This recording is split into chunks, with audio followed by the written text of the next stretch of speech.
ನನ್ನ ಹೆಸರು ವೆಂಕಟೇಶ್ ಅಂತ. ನಮ್ಮದು ದೊಡ್ಡಮಳ್ಳಿ ಗ್ರಾಮ. ನಾವೊಂದು 20ರಿಂದ 25 ಎಕರೆವರೆಗೂ ವ್ಯವಸಾಯ ಮಾಡ್ತಾಯಿದ್ದೀವಿ. ದ್ರಾಕ್ಷಿ ಇದೆ, ದಾಳಿಂಬೆ ಇದೆ, ಮ್ಯಾಂಗೋ ಇದೆ.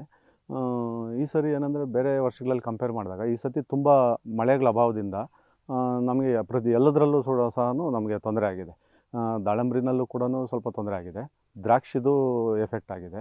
ಮತ್ತು ಮಾವಿನಕಾಯಿ ಹೋದ ವರ್ಷ ನಮ್ಮದು ಒಳ್ಳೆ ಕ್ರಾಪ್ ಬಂದಿತ್ತು. ಒಂದು 50ರಿಂದ 60 ಟನ್ನು ಮ್ಯಾಂಗೋ ಬಂದಿತ್ತು. ಈ ಸರಿ ಅದರಲ್ಲಿ 10% ಕೂಡ ಇಲ್ಲ ನಮಗೆ. ಒಂದು 10 ಟನ್ ಕೂಡ ಸಿಗುತ್ತಾ ಇಲ್ಲ ಗೊತ್ತಿಲ್ಲ. ಸುಮಾರು ಅಂದರೆ 15 ಎಕರೆ ಮ್ಯಾಂಗೋ ತೋಟ ಇರೋದು. ಅದರಿಂದ ನಮ್ಗೆ ಈ ಸತಿ ನಾವು ಒಳ್ಳೆ ಕೆಮಿಕಲ್ ಎಲ್ಲ ಕೊಟ್ಟು ಸ್ಪ್ರೇಗಳು ಕೂಡ 15 ಸ್ಪ್ರೇವರೆಗೂ ಕೊಟ್ಟಿದ್ದೀವಿ ಮ್ಯಾಂಗೋ. ಯಾವ ವರ್ಷವೂ ಅಷ್ಟೊಂದು ಕೊಟ್ಟಿರಲಿಲ್ಲ. ಈ ಹೂವು ಬಂದೇನಾಯಿತು ಎಲ್ಲ ಡ್ರೈ ಆಗಿಬಿಡ್ತು. ಈ ಫೆಬ್ರವರಿ ಮಾರ್ಚಲ್ಲಿ ಸ್ವಲ್ಪ ಮಳೆ ಆಗಿದ್ದಿದ್ರೆ ಆ ಒಂದು ಮೂಮೆಂಟಲ್ಲಿ ನಮಗೆ ಅದು ಕ್ರಾಪ್ ಖಚಿತ ಇತ್ತು ಅನ್ನೋದೊಂದು ಅನಿಸಿಕೆ ಇತ್ತು.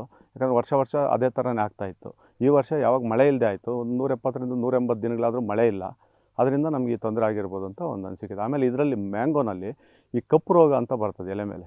ಅದು ಬಂದು ಕಾಯಿ ಮೇಲೆ ಮತ್ತು ಊದ ಮೇಲೆ ಸಹನೂ ಅದು ಬರ್ತಾಯಿದೆ. ಏನೇ ಸ್ಪ್ರೇ ಕೊಟ್ಟರು ಅದು ಕೂಡ ಅವಾಯ್ಡ್ ಆಗ್ತಾಯಿಲ್ಲ. ಮತ್ತು ಯಾರು ಅಧಿಕಾರಿಗಳು ಕೂಡ ನಮ್ಮ ಹತ್ರ ಬಂದು ಏನು ಅಂತ ಇದ್ರ ಬಗ್ಗೆ ಕೇಳಿಲ್ಲ.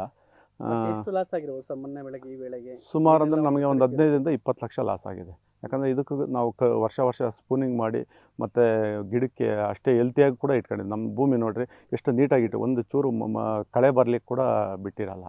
ಆ ಥರ ನೀಟಾಗಿ ಮೇಂಟೈನ್ ಮಾಡಿ ಕೂಡ ಬಟ್ ಈ ರೋಗ ಯಾವ ಥರ ಬರುತ್ತೆ ಸರ್ ಈ ಅನ್ನೋದಕ್ಕೆ? ಕಪ್ಪು ಬೂದಿ ಥರ ಬರುತ್ತೆ.